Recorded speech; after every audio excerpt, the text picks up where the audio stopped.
Okay. So there we are. Okay. So here we are. This is the first of the eclipses for 2026 on February the 17th. This is the, gosh, my brain can't even remember what it is.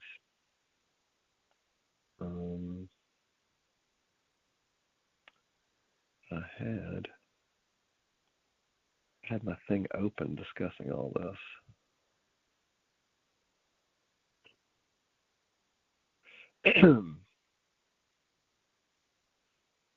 Where are we at? Oh, that's right, solar eclipse. And it's at basically 2850 Aquarius. Some of the astrologers went ahead and called it 29 degrees since it's only 10 minutes away. I think energetically it can be whichever. So it's not the 29th degree. I look at it this way. A lot of astrologers talk about the 29th degree being the energetic degree, being the degree that is challenged, that brings about major change, issues, whatever.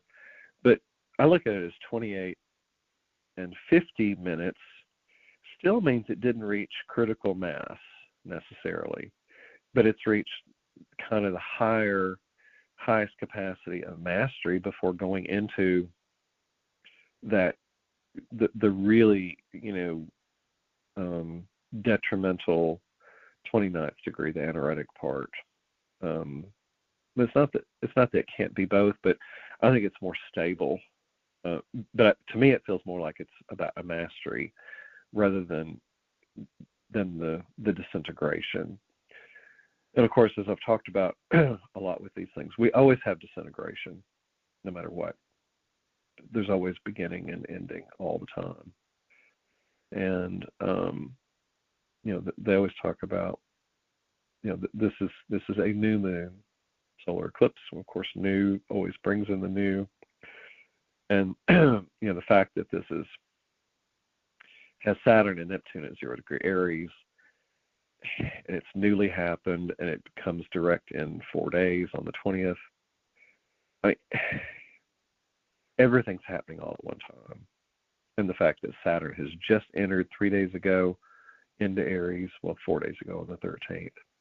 So it's kind of like Saturn comes in, then you have this eclipse, and then 4 days later meets Neptune, all in the eclipse window. It really is, it's already taking an event and putting it on steroids. And it really is, I think, bringing about and seeding,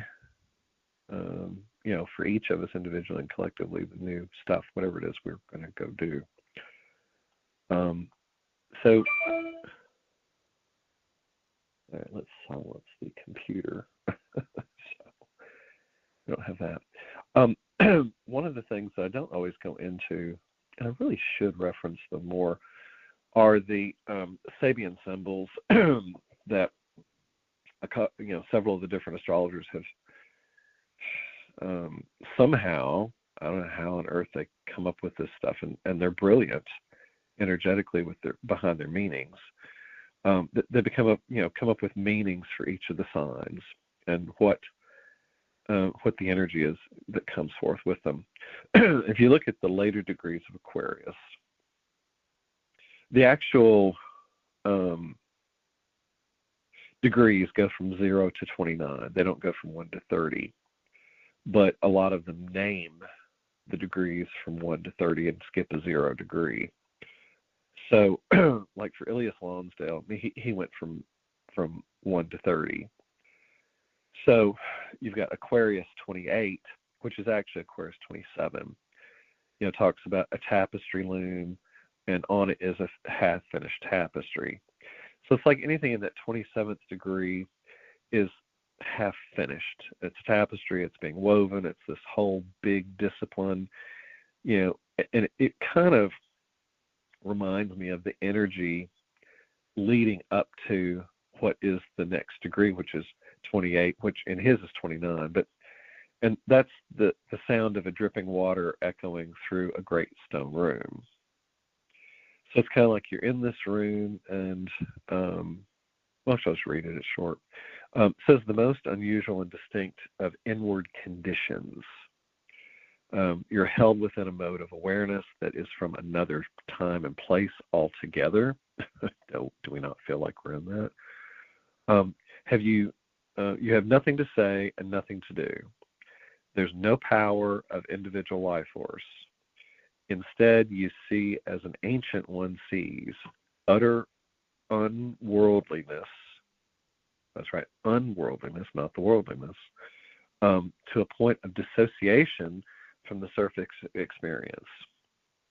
A part of the mind transported by reverie of timeless, effortless realization. Everything is clear.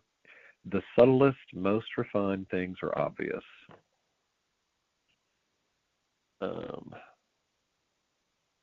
Okay, Andrea Wyman's texting. She just got home. Yeah. Let's see.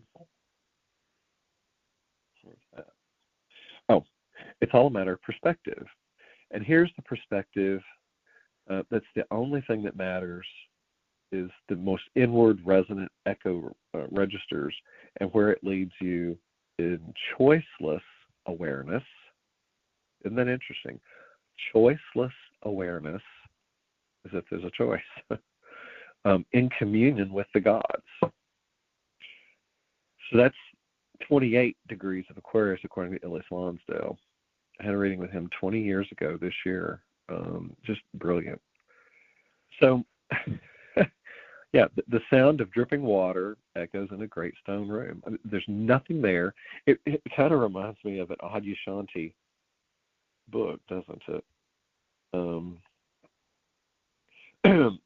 And then, so the last degree of Aquarius for Ilias has a large pool filled with white water lilies in bloom. So you've got integration and synthesis, putting it all together, creative intelligence at its best, having gone on ahead and seen what can be seen, yet suspending your vision so that freedom and open-endedness are honored, living on many planes all at once, an intricate refinement. You have the ability to hold in place as many independent variables as become relevant, an especially distinctive quality of unqualified or unconditional regard and respect for all, or for one and all. Universal brotherhood and sisterhood as the impulse of the future active now. It really is Aquarius energy. And so I think all of those degrees, those last 3 degrees, and I claim them both, 27, 28, and 29, because a degree on either side, really, you're still working with the energy on both, I think. And so that's Ilias. And the other one that I wanted to pull and talk from a bit is Linda Hill. She's from Australia. And her 29 degree, let me see how hers are. I don't remember if she's, hers goes from 0 to 29. So the 29th degree, I'll go back. Actually, let me read the 28th degree first. So we got Aquarius and 28. Where did we go? And I will go back to the other one here in a moment. Actually, I'll start at 27 first, since I did it for Ilias. Oh, you know what? When I put it, it seems to pull up the one before. I don't know. So 28 degrees Aquarius. This is the same Sibian symbol that comes up for most people's interpretations. Is a tree felled and sawed to ensure a supply of wood for the winter. Shows the need to take care of what's available in the environment and use it to your advantage. Trees sawed into logs to ensure a supply of wood for the winter implies the ability to be able to plan and think ahead. By seeing what you'll need for the future, you can work ahead of time to ensure there's plenty of good supply. There are many good things that grow around us during life. Sometimes there can be other uses that are of great benefit than just to let the things stand like monuments of memories. You may need to sacrifice something old to find its current usefulness. Gather resources when you can. Don't wait until supply might not be so readily available. And then gathering resources, prepared for harder times, stockpiling, open fires, publishing books, renewable resources, the making of paper, printing money, fuel, gas, recycling. Destroying the old for modern advances, hoarding supplies and not sharing, not planning ahead or fear there won't be enough in environmental destruction or some of the lower perceptions of that. So this really kind of, to me, and this is 28 Aquarius,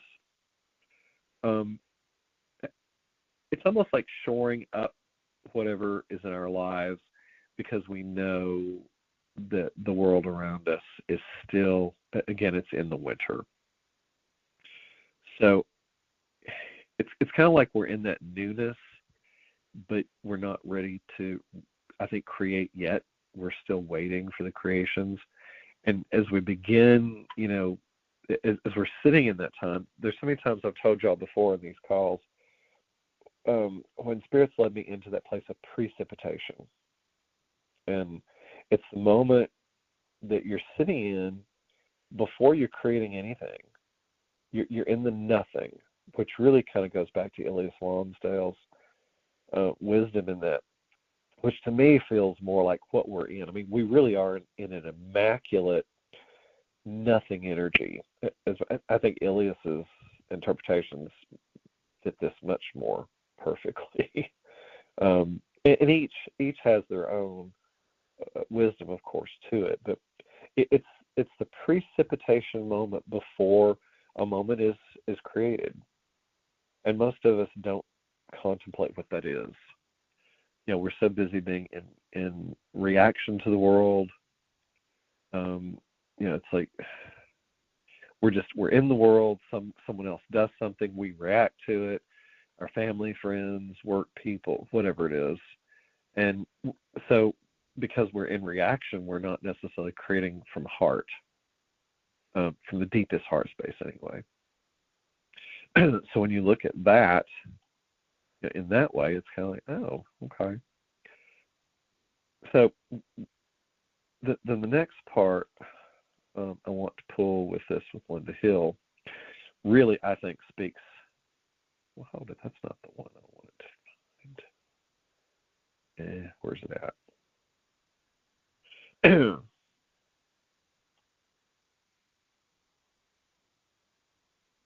Okay, here we go.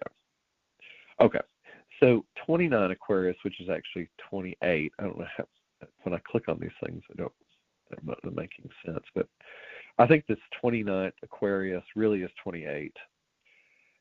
And this one really does speak to what this moment is. This is a butterfly emerging from chrysalis. So I think we're all in that space. We can only imagine what the butterfly is experiencing as it's being emerged, from this chrysalis thing. It really is the moment of precipitation. It's like you're not emerged yet in your new form, but we're still in the very deep birth. And I think that's what's happening right now. So her interpretation of this is, the symbol shows growing, expanding, escaping restrictions, and evolving into a more expansive sense of self with bigger and better potentials. Like a butterfly emerging at times like these, you're often at a crossroads or major turning point, and you're likely to be able to realize many of your latent but promising potentials. Like an awakening, you are suddenly able to do something that truly reflects you and who you strive to be. This emergence builds for some time. A metamorphosis takes place. Ensure that you take a moment to adjust to new developments before taking flight.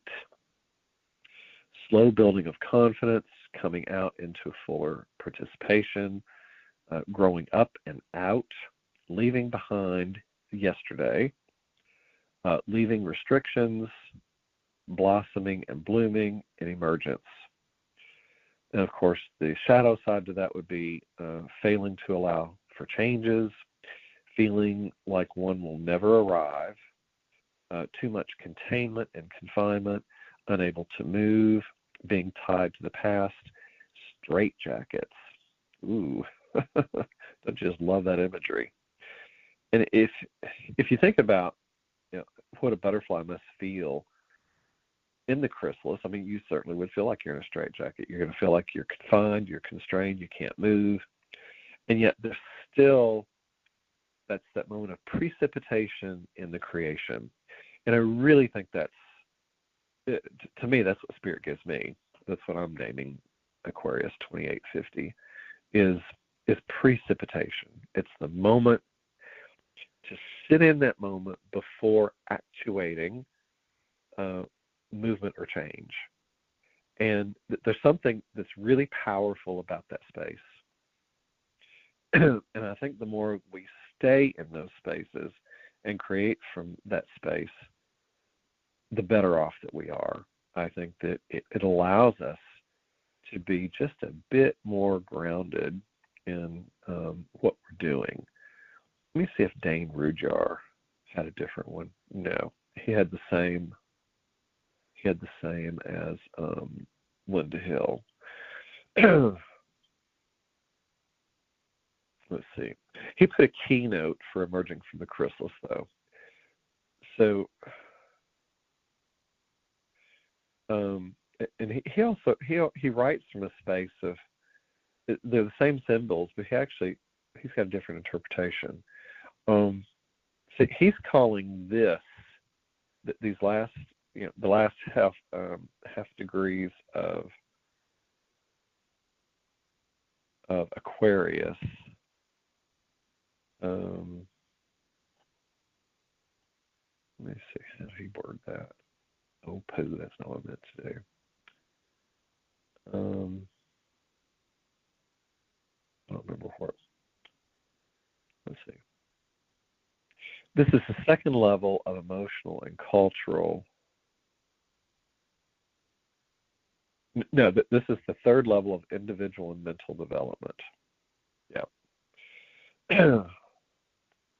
And so the keynote for this Aquarius, for the butterfly, the capacity to utterly transform the character of one's consciousness by radically altering the structural patterns of everyday living and the types of relationships one enters upon.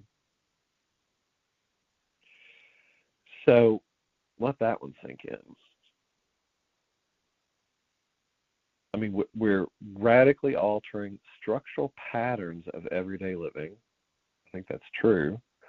Saturn and Neptune and Aries, and the types of relationships that one enters upon. So, I mean, of course, we always have choice in how we partner. The last degree of Aquarius for both of these two, of course, too, is let me see.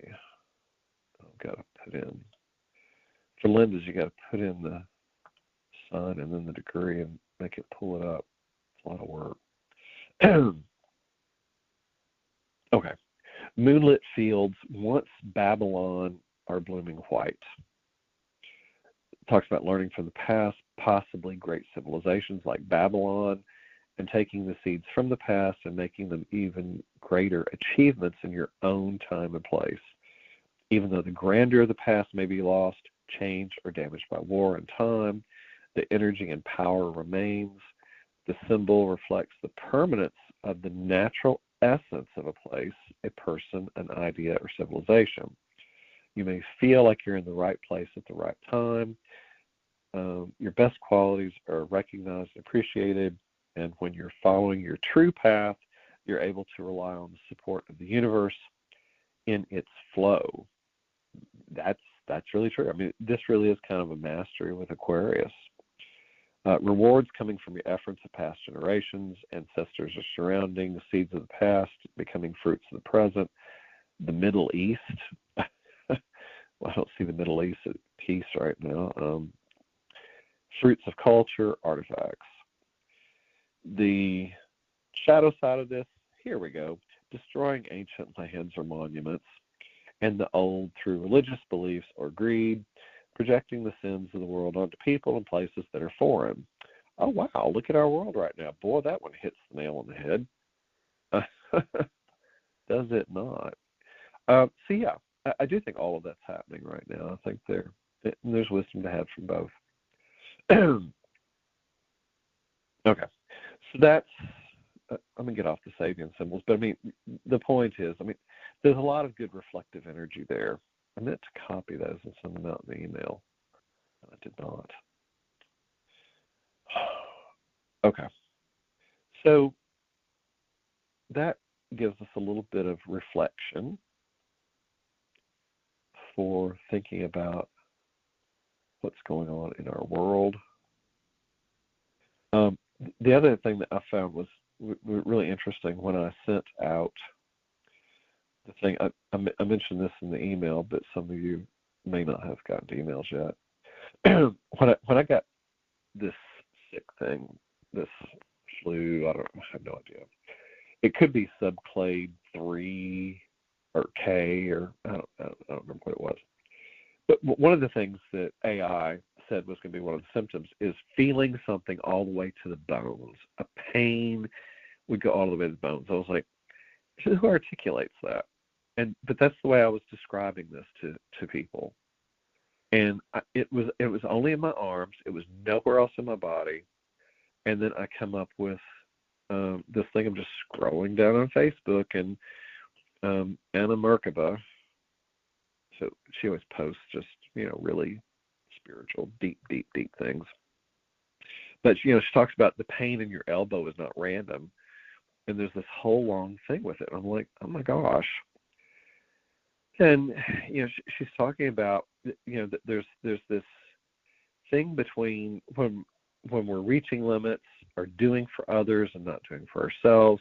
It's this whole juxtaposition of how we are in the world, and sometimes we're always giving to someone else but not to ourselves.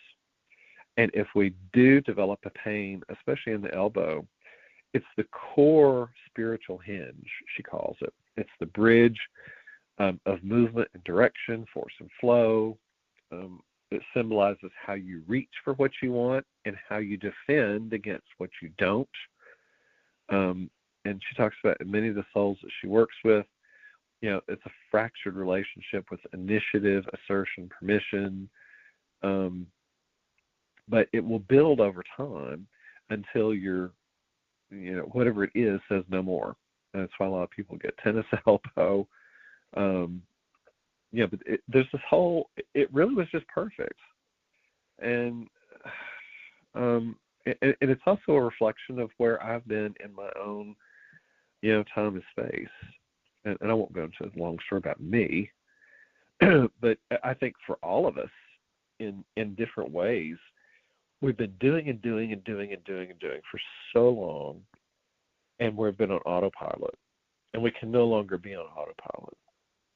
I mean, we really have to stay so deeply immersed in our hearts where we're in flow with oneness flow, but it's also going to be in flow with anyone else that's in our lives that depends on where it's coming from our soul contract. If we have part of our soul contract that is working with other souls in certain levels, that's one thing. But I do think that we're going to start coming into more of an immediate karmic response. It doesn't even have to be karmic. It can be karmic for people that are still in deep cause-effect reality. But even if it's not in cause-effect reality anymore, if you're doing anything that's not where your soul in its highest expression wants to be, you may go into a perceived pain. And pain is merely a reflection of where we are energetically. And if we're out of, our deepest alignment and attunement of what we're doing, then we're going to perceive whatever it is that's not balanced. And I think that this eclipse being at the end of Aquarius is all about the big group. I mean, it's about the collective consciousness. It's bigger theme dynamics, which, with Saturn and Neptune at the beginning of Aries, it really is. It's the new beginning of everybody, everything. Everything goes back to zero clean slate, and it's being squared by Uranus. That will be going. Let me see. I think Uranus is just stationed direct, if I remember right, and then it goes into a new sign, I think, in April. So, we've got these next 2 to 3 months that are really taking us into just a complete new way of being, because all the personal planets are together. You got Mercury, Venus, Sun, Mars, everything's together. And Mercury is just now stationing to go retrograde. It doesn't go retrograde until I think the 26th, or on the 17th, but it's already slowing.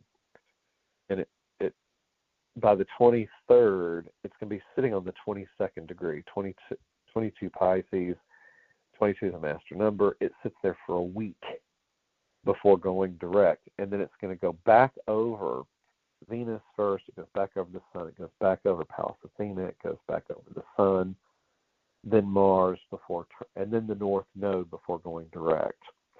So it spends most of the retrograde in the eclipse window stationed, just at a degree.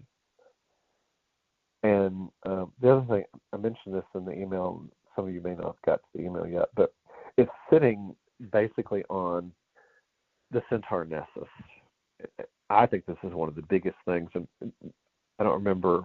I didn't read a lot of the stuff I sent to you yet, so I don't know if the astrologers are acknowledging that Nessus Centaur is sitting there. But Nessus is the main Centaur that's known for abuse. If it shows up in your chart, for people's charts anywhere around the world, it usually means that there's themes of abuse being played out. Every type of abuse. It doesn't matter what it is. It can just be physical abuse. It can be sexual abuse. It can be emotional, mental. There's all sorts of abuses. There's abuses of the heart. There's abuses of power. There's abuses of feelings, lack of. But the fact that during this whole eclipse is sitting on Nessus with Mercury, that's communications of abuse. I think the Epstein files are going to go on steroids. I think anything that has been hidden is coming out, especially since it's going retrograde. It's going to go back over Nessus. Exact. It's literally going to be on Nessus when the Sun is creating the next full moon lunar eclipse at 12:54 Virgo. The Sun will be right here in Pisces, just up from where Nessus and Mercury is meeting up, a retrograde Mercury. Pallas Athena is going to be sitting on the Sun. Pallas Athena is very much about wisdom. It's about law. It's about lighting up law. You can't make this stuff up. The North Node is right next to it. Where we're going is future. But the Sun lighting up all of that, and then Mercury of communication retrograding, going back over abuse. You can't. I really think you're going to find all the rocks are going to just turn themselves over, and all the dirt is just going to say, "Looky, looky, looky." I think it's going to be that. I think people's brains are going to just be blown open at how much they didn't really know the truth about. That's what I think. I mean, those of us that have already done research for years, we're going to be like, well, finally, we're vindicated. It's like it's out. The other thing that's interesting about this, and I think I've pointed this out a couple of the calls, but the three-eye atlas, the interstellar object we've been talking about, since July of last year, the trine to that point, which is flowing energy, it literally is sitting on the sun that creates this full moon.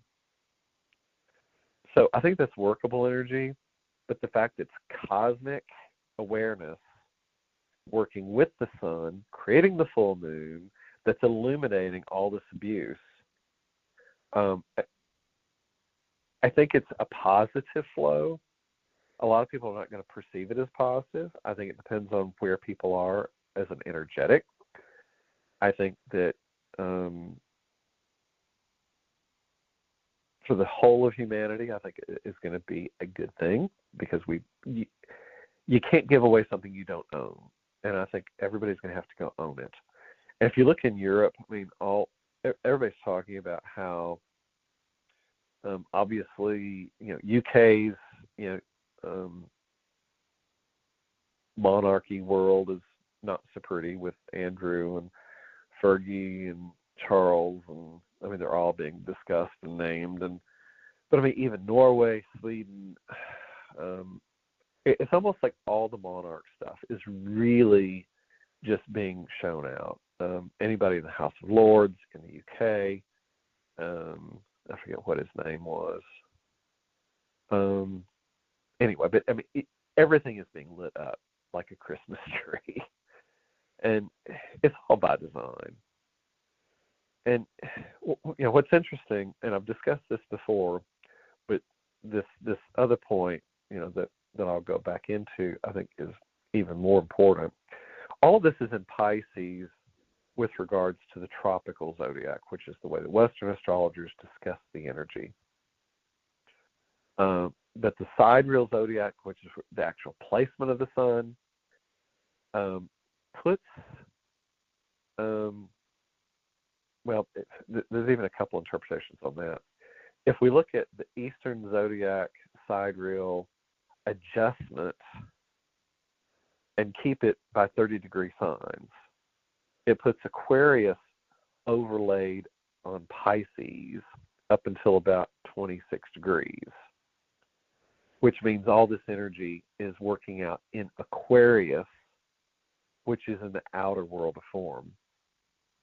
And if Eastern philosophy is looking at the world in that way, then you've got this abuse and Mercury discussing it and the sun and Pallas Athena all happening in the middle of Aquarius, which is bigger world, dynamics. And I think that's a big deal. If we look at the actual sun placement, which does not look at degrees, but it just kind of overlays where the signs are, because the signs are not equally divided in the actual zodiac. Aquarius overlays Pisces up to only the 19th degree. And so for that to be true, the sun and Pallas Athena and everything are in Aquarius, but this Mercury station and Nessus are sitting at 0 degrees Pisces in actual placement of the zodiac, where the sun, where the observation of the actual lines are in truth. So for those to be at the beginning of Pisces, Pisces is everything that's hidden. Pisces is spirituality. It's who are we as God presence. So if Nessus of abuse is sitting at 0 degrees Pisces and Mercury is sitting there with Venus, how we love, how we value, all these things, I think that's very telling. And I think it has as much wisdom to be drawn from it as any astrologer will pull from just the Western tropical chart. And I know that's beyond what most of y'all look at, but anyway, so a lot is going on right there. Um, and the fact that the second eclipse that's coming up in 2 weeks, that's going to be, it's in Pisces, but it's in Aquarius in the other zodiac.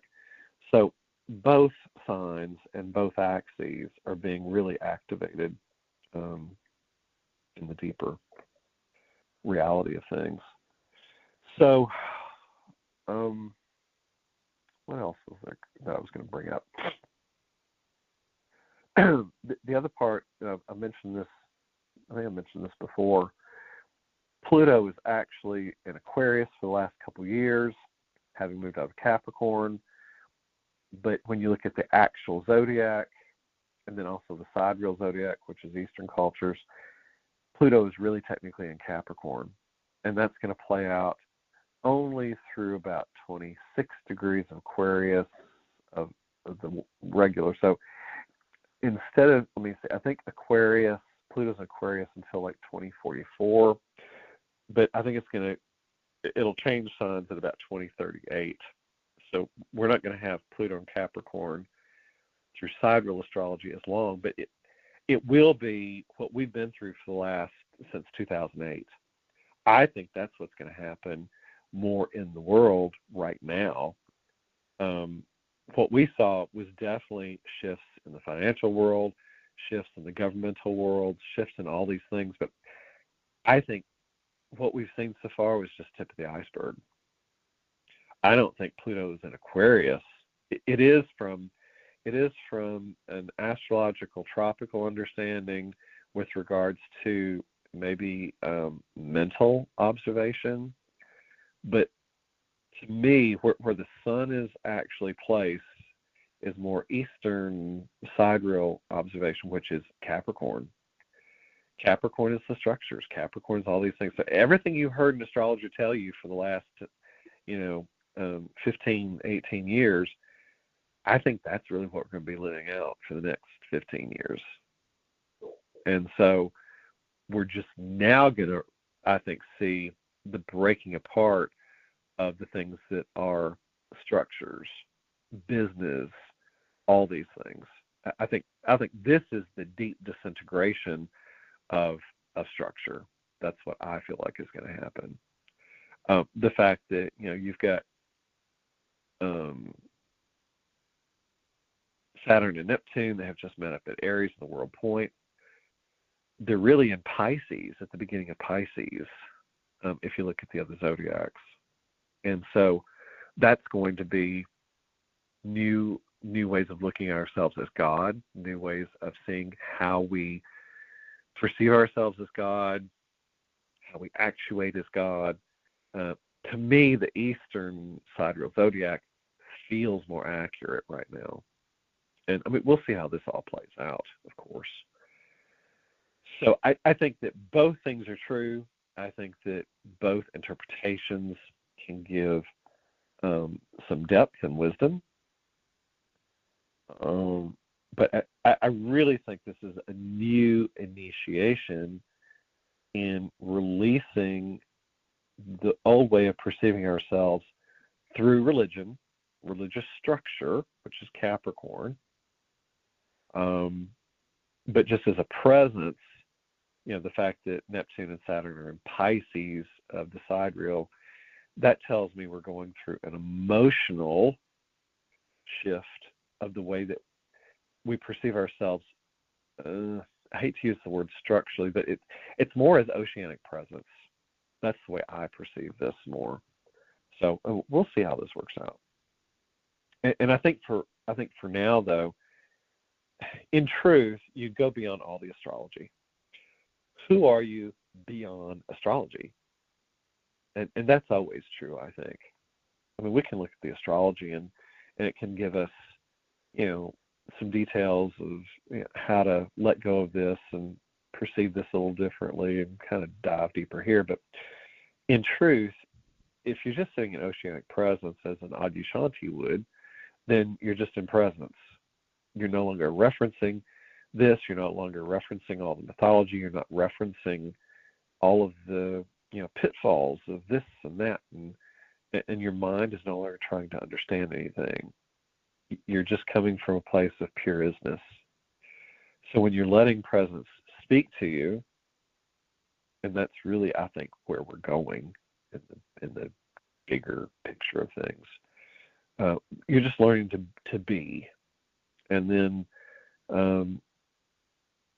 wherever you are as a frequency, because everything's frequency. It's a frequency war that we're in. The higher vibrational frequency that you are, the higher capacity that you have to create, I think, how shall I say this? Create and less densification. Let's call it that. I think that's the easiest way to interpret it, where people can, I think, get some semblance of understanding for it. Because that's really, I think, the name of the game is presence. So beyond all of that, I mean, I could sit here and come up with summaries of, well, actually, I can't come up with summaries because I didn't pre-read the astrologers when I sent them out this morning. I mean, I've read this stuff for long. I mean, I've observed it in the charts long enough. I can sit in my own heart, and I'm sure I could channel all sorts of wonderful, flowy, lovely language and give you wonderful imagery on what you can create and not create and whatever else, but that's really not going to serve you. Not in the deepest truth. The greatest thing I think I can do at this point, I mean, we're almost at 9, and my voice is starting to get pooped, but I think that this is the moment where, Saturn and Neptune and Aries, if you want to look at it through the Western world, new creations, this is the moment where we step off, the proverbial edge of, whatever it is we're doing. I mean, let's say we've all been taking swimming lessons. Swimming lessons. Isn't that fun? And we're about to go dive off the deep end. We're about to, I mean, we've been like on life jackets now for quite a while, and we've been feeling what the ocean feels like. But we've had guides. We've had, some way to track where we're at. I think we've had tethering cords. We've been tethered to support groups. We've been, it's been more of a controlled kind of a thing. And I think that's all gone now. I think that we're releasing all of the way that we used to ground ourselves, how we perceive ourselves, in relationship to everything and everybody else out there. I think that's all going out the window. I think it's gone. So beyond the astrology, and again, I mean, Elias Lonsdale really writes in a timeless, seamless way. He articulated, what he did that I've already read you. I'm trying to remember to actually send those out to everybody.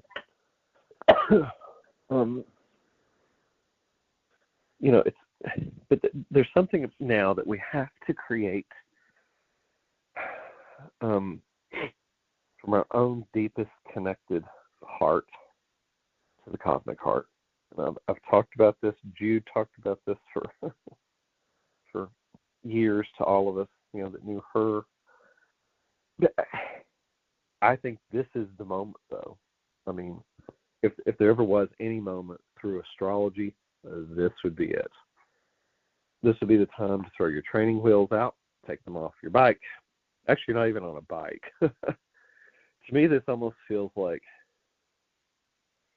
you're in your own boat, like you're in your own vessel floating in the ocean. But even that's like on a linear plane.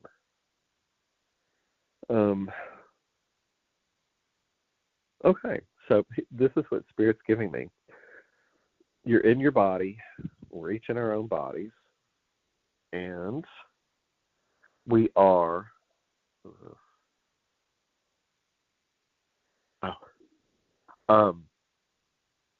imagine you're in a body and you're able to go anywhere in the cosmos, like we do when we go in deep meditation.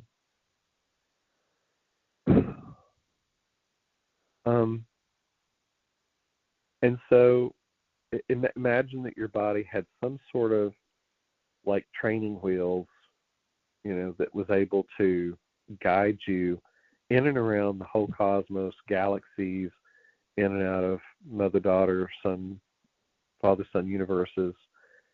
And you had training wheels before.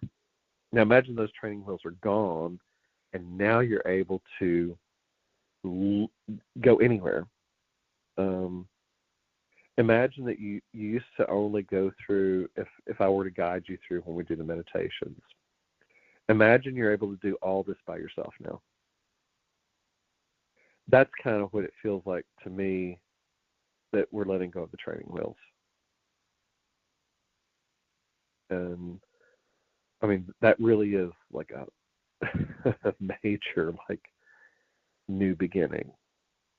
Because we're stepping into our highest and deepest personal sovereignty that we're able to embody at any given moment of time.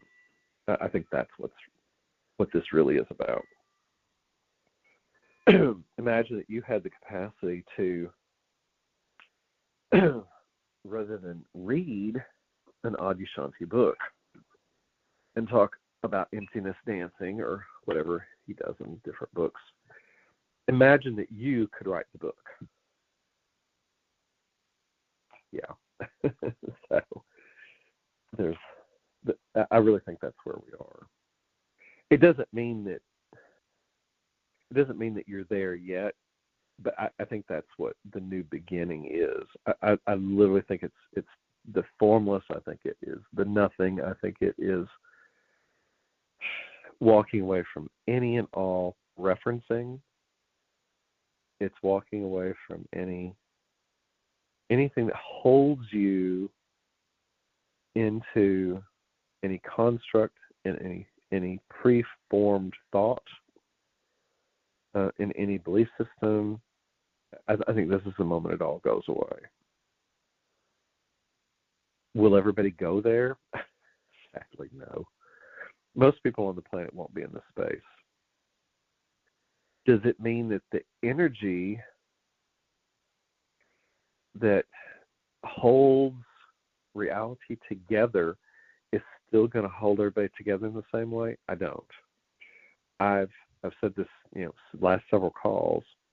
I feel like the morphogenetic field, which is the field that we're in, that quantum theorists talk about, everything that holds us, it's the field in which we're playing.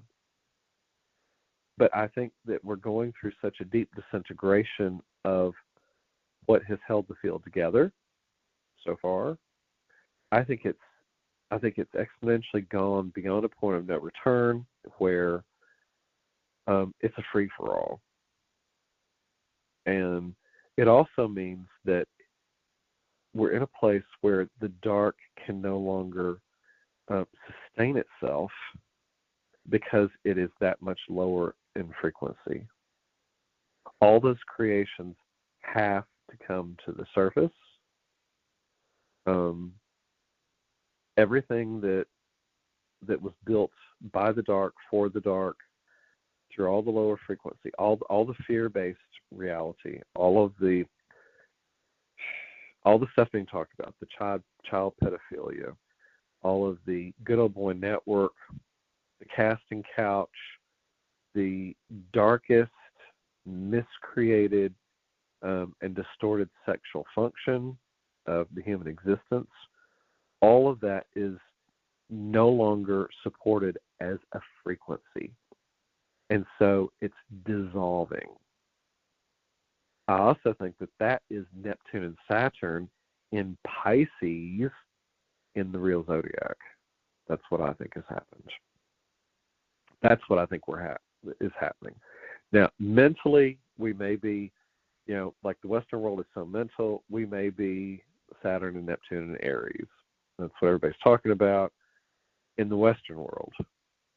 But the fact that the actual zodiac has Saturn and Neptune still in the early parts of Pisces, that's oceanic presence, I think that that's breaking apart any false perceptions of how people see themselves and perceive themselves as spiritual beings, as aspects of God. That's what I feel like is happening on a deeper level. So we'll see how this all plays out. And again, I mean, all of this is being aspected by, as I've talked about before, I've never looked at the computer anymore, oscillating Lilith. Oscillating Lilith, goes back to that Lilith story with Adam. I think in its highest expression, oscillating Lilith is the divine feminine. I don't remember exactly where it's at, though. I think it's going between Scorpio and Sagittarius, if I remember right. So if that's true, then it's trining and working with Saturn and Neptune and Aries. It would also be sextiling Pluto in Aquarius. The signs, of course, would change. If it's in sidereal, it would be going between mainly Scorpio and Capricorn and Pisces. So the energies are very different. The dynamics are the same, though, because they're flowing energies. So no matter what's happening, which interpretation you want to use, the energies still flow. So whatever's happening, the disintegration is happening at the highest expression for human evolvement. It's what Spirit gives me. So, okay. On that note, that's quite enough. I'm toast. So, let's get still. If you're in your nice, happy, quiet space on your couch or your bed, go ahead and get there. If you're not, and let's go ahead and just do a really good, intense merger with Spirit. And thank all of you again for holding that space for the first couple minutes going into the call. Obviously, I mean, my voice has been much better because I wasn't doing too hot when I got on the call. I don't think I've really coughed that much. So we raised the frequency of my voice, and we did that just all of us, just as presence. We got up to 12 people. We added someone on at some point because we were at 11, which is a master number. And actually the 12 really counts my computer. So it's really technically 11 people. So that's perfect. 11 is the beginning of mastery.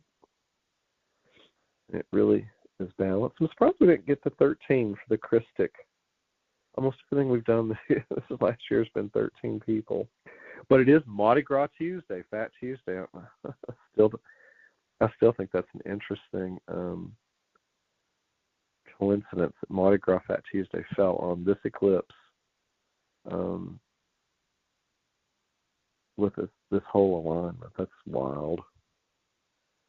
So, okay, let's just get really still and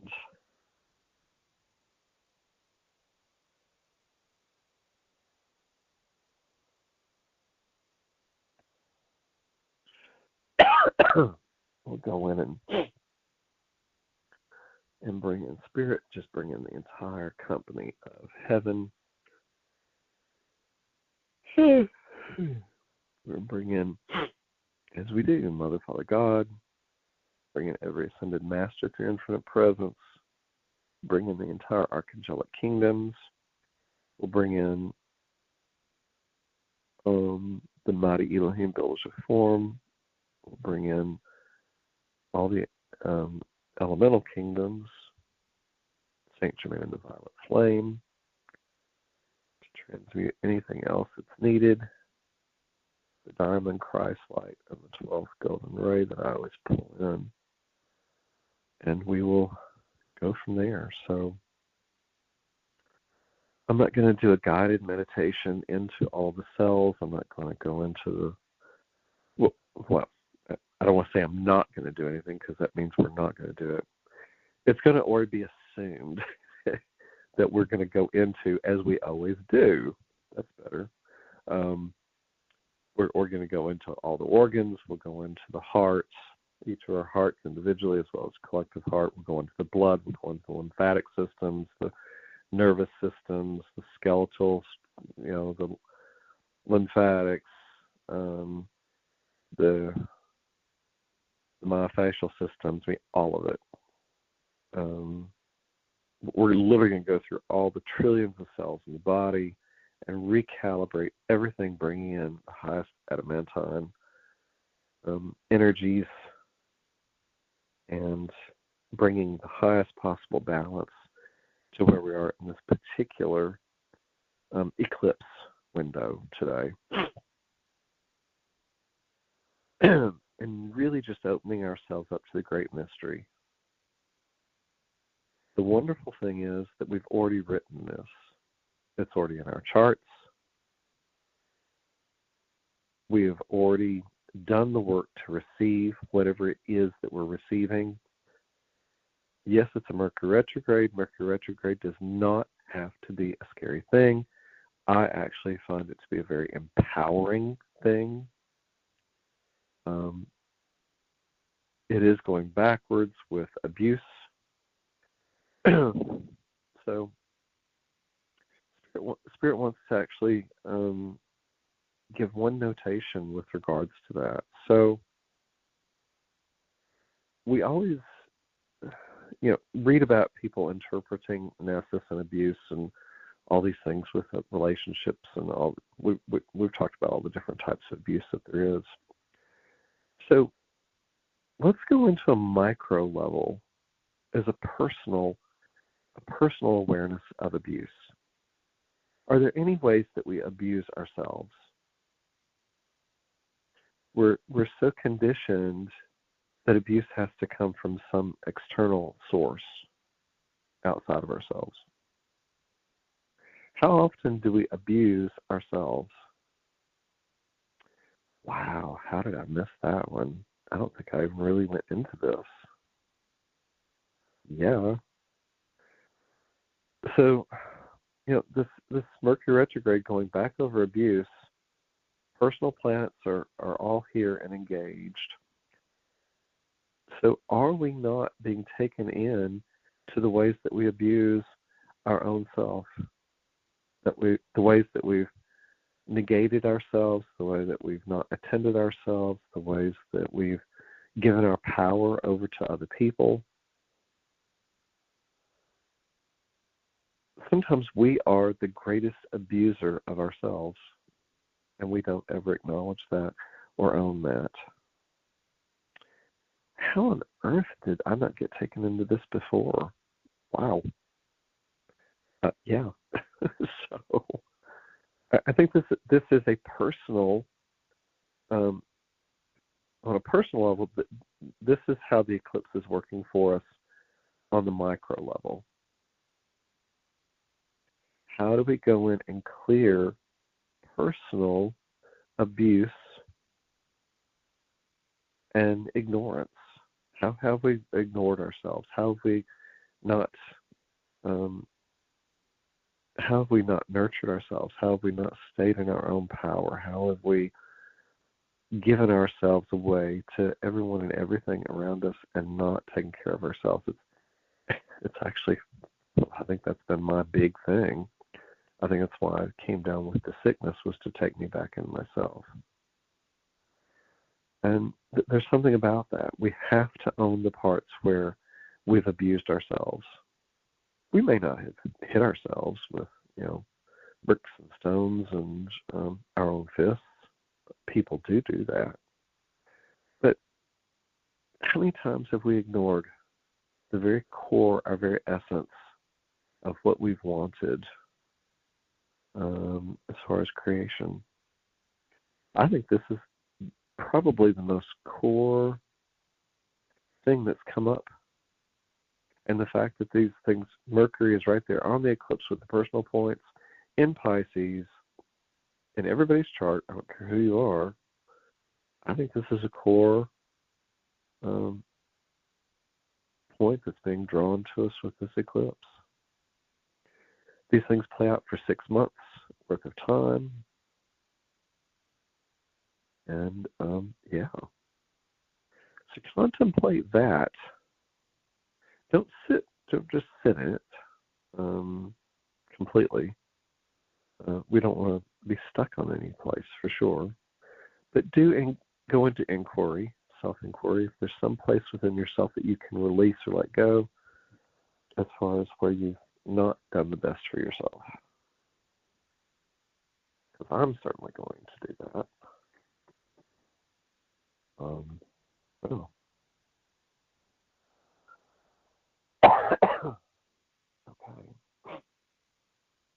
On that note, the voice is tired. So just get really still and let's just go dive in. This is a perfect time to do any additional soul retrieval where you feel like you may have left yourself out in parts of other universes, where you need to reclaim any part where you feel lost or powerless. I think this is the perfect energy to go in and work with that and pull everything back in. And we all carry the frequency and the capacity to do so. The other thing is, whatever we heal for ourselves, we heal for every other single person that we've ever come in contact with throughout all of our time in existence in human expression. Now go sit with that. I'll say that again. Imagine that in this particular moment of time, with this eclipse, that we work with spirit, with our higher self, with our avatar status, to go in and clear and balance out any and all energies that come in contact with any and all souls that we've been entangled with since the beginning of humanity, since the embodiment of the human expression coming out into form as aspects of God. And we're going through and clearing and balancing any and all entanglement that we've had with every other single soul throughout all of human existence, even before taking on human form and physicality. That's wow. That's pretty wild. So I invite you to go sit in that. And what we heal for ourselves, we heal for every other single human soul that we've ever come in contact with. How many other humans are putting that out into the world? How many other humans can go that deep? The fact that we're articulating it and we're asking it means we're bringing it into the field.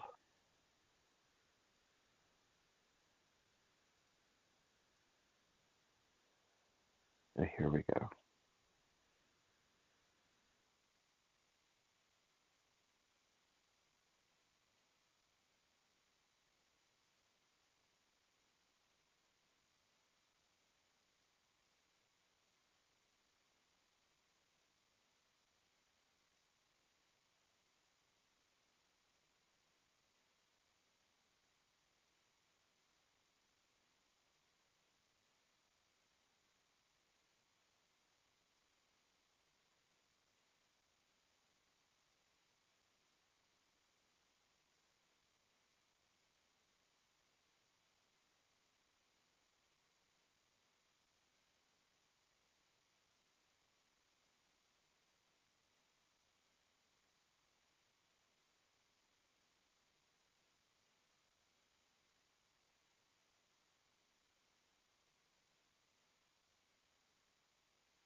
Okay, everyone, for whoever's left, I think I may have gone into deep sleep too. Very powerful session today. So, thank you all for coming, and I hope that was really good to reset everything for all of us. So, happy eclipse until the next one. Many blessings. Thank you.